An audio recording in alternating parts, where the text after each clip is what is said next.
दोस्तों नमस्कार।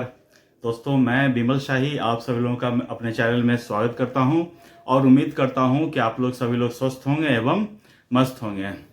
सभी राष्ट्रवादियों और सनातनियों से ये निवेदन रहेगा कि आप लोग मेरे चैनल को सब्सक्राइब कर लीजिए एवं वीडियो को लाइक एवं शेयर भी कीजिए। दोस्तों आज हम लोग बात करने वाले हैं भारत में जो राजनेता हैं उनके दोहरे चरित्र के बारे में बात करने वाले हैं। जी हाँ दोस्तों, कुछ महीने पहले महाकुंभ का आयोजन हुआ था और उस महाकुंभ के बारे में जो भारत के विपक्ष के नेता हैं उन्होंने क्या क्या बयान नहीं दिया था। आप सोचिए, समूचा विपक्ष।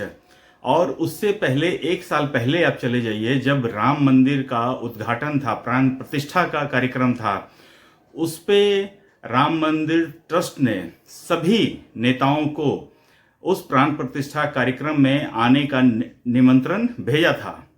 लेकिन दोस्तों आप देखिए, राम मंदिर प्राण प्रतिष्ठा के कार्यक्रम से भारत के ऑलमोस्ट सभी नेता ने दूरी बनाए रखा था।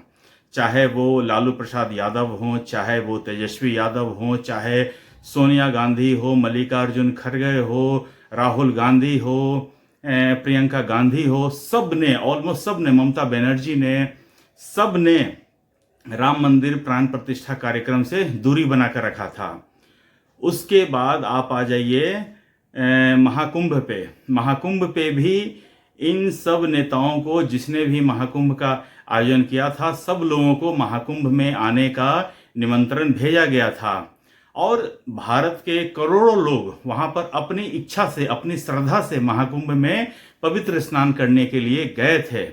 लेकिन आप देखिए, इन दोनों आयोजन में किस तरह के नेताओं का बयान था, किस तरह के नेताओं का बर्ताव था।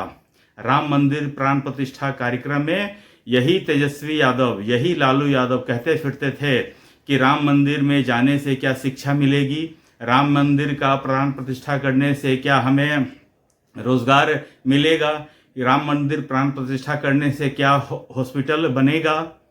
और इसी तरह महाकुंभ के आयोजन में भी इन लोगों ने यही बर्ताव रखा था। लालू प्रसाद यादव, भारत के इतने बड़े नेता अपने आप को कहते थे, उन्होंने कहा कि महाकुंभ फालतू है।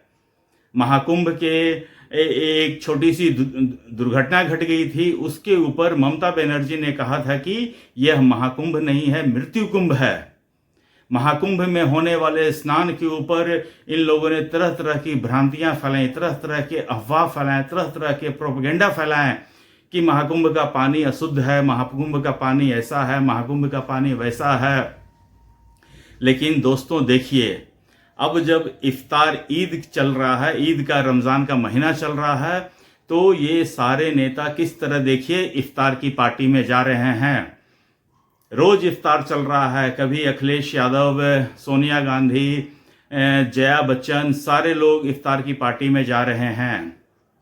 और इधर तेजस्वी यादव देखिए, तेजस्वी यादव जिस दिन इफ्तार की पार्टी में गए थे, उससे पहले वो एक मंदिर का दर्शन भी करने गए थे और उस समय उनके माथे पर तिलक था। लेकिन जैसे ही वो इफ्तार की पार्टी में गए तो उन्होंने अपने माथे से तिलक हटा दिया था और जालीदार टोपी पहन ली थी।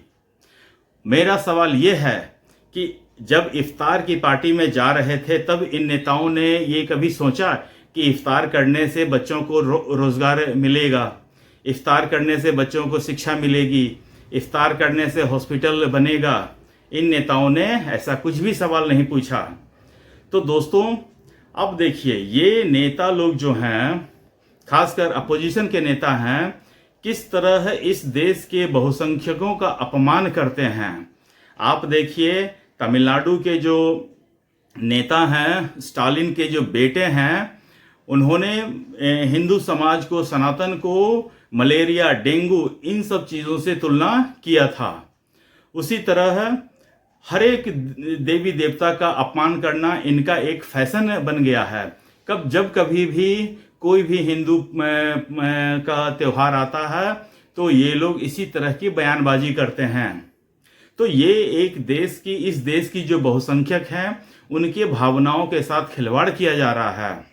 दोस्तों 2020 का जब चुनाव चल रहा था बिहार में, उस समय आप देखिए ये तेजस्वी यादव और मुकेश सहनी उस समय चैत्र माह का जो नवरात्रि चल रहे होते हैं उस वो दौरान था, और ये लोग हेलीकॉप्टर पर मछली खा रहे थे और इस देश के बहुसंख्यकों को चिढ़ा रहे थे कि देखिए हम इस तरह का काम करते हैं। और देखिए जब इफ्तार पार्टी में जाना हो तो अपने तिलक को मिटाकर जालीदार टोपी पहनकर और वो चेक वाला गमछा लगाकर जाते हैं। अगर तेजस्वी यादव को अपने मुस्लिम प्रेम पर इतना ही अभिमान था तो तिलक के साथ पहुंच जाते। अगर अखिलेश यादव को इतना ही मुस्लिमों से प्रेम था तो वो हिंदुओं से भी बराबर प्रेम दर्शाते। तब मैं मानता कि हाँ ये लोग सच्चे नेता हैं, सेकुलर नेता हैं। लेकिन ये लोग सेकुलरिज्म का मतलब ही इस देश में पूरी तरह से तबाह करके रख दिया है। इस देश में एक झूठ सेकुलरिज्म चल रहा है, फॉल्स सेकुलरिज्म का प्रोपेगेंडा चल रहा है, और इसी को ही तुष्टीकरण के राजनीति के तहत ये लोग आगे बढ़ रहे हैं। मुझे ये समझ में नहीं आता है कि एक समुदाय को खुश करने के लिए आप इस देश की बहुसंख्यकों का अपमान कब तक करते रहेंगे। ये इस देश को अब बहुसंख्यकों को सोचना पड़ेगा। और फिर ये लोग, इन लोगों के ऊपर कुछ अगर बोलो तो ये लोग बोलते हैं क्या हम हिंदू नहीं हैं, क्या हम पूजा नहीं करते हैं। क्या तुम पूजा करते हो, तुम हिंदू हो, लेकिन तुम्हारे आचरण से ये प्रदर्शित नहीं होता है कि तुम्हें हिंदू होने का कुछ गुण भी है। आप जितने भी पॉलिटिशियन हैं वो हर हमेशा ये कोशिश करते रहते हैं कि हिंदू धर्म को किस तरह से नीचा दिखाया जाए। सनातन की अलग अलग परिभाषा इन लोगों ने अपने मन से गढ़ दिया है। कभी इन लोगों ने इस्लाम के प्रति कुछ ऐसा बोलते हुए सुना है क्या? कभी नहीं बोलेंगे, कभी बोल ही नहीं सकते हैं। तो फिर इस देश में जो बहुसंख्यक हैं उनके खिलाफ ये क्यों बोलते हैं इतना? क्या उन्हें इस चीज का भरोसा है कि जो बहुसंख्यक हैं उनके पास कोई ऑप्शन नहीं है, ये हमें वोट देंगे ही देंगे, और बाकी जो अल्पसंख्यक हैं उनको खुश कर दो तो हम सरकार में आ जाएंगे। लेकिन मैं इन सारे राजनेताओं को कहना चाह रहा हूं कि ये देश अब बदल रहा है। इस देश में अब लोग खुलकर हिंदू धर्म के समर्थन में आ गए हैं, खुलकर जय श्री राम के नारे लगाने लग गए हैं। आपकी राजनीति अब कहीं नहीं टिकने वाली है। इस देश में जितना भी सेकुलरिज्म के नाम पर आप लोगों ने फ्रॉड चला रखा था वो सारे फ्रॉड अब बंद हो गए हैं। अब आपको आपकी राजनीति को फिर से डिफाइन करने की जरूरत है। अगर आप फिर से अपनी राजनीति को डिफाइन नहीं करेंगे तो आप कुछ दिन में वोट लेने के लायक ही नहीं बचेंगे। अभी देखिए बिहार में चुनाव होने वाले हैं, 2 साल बाद उत्तर प्रदेश में चुनाव हैं। ये लोग किस मुंह से वोट मांगने के लिए जाएंगे बिहार की जनता के सामने?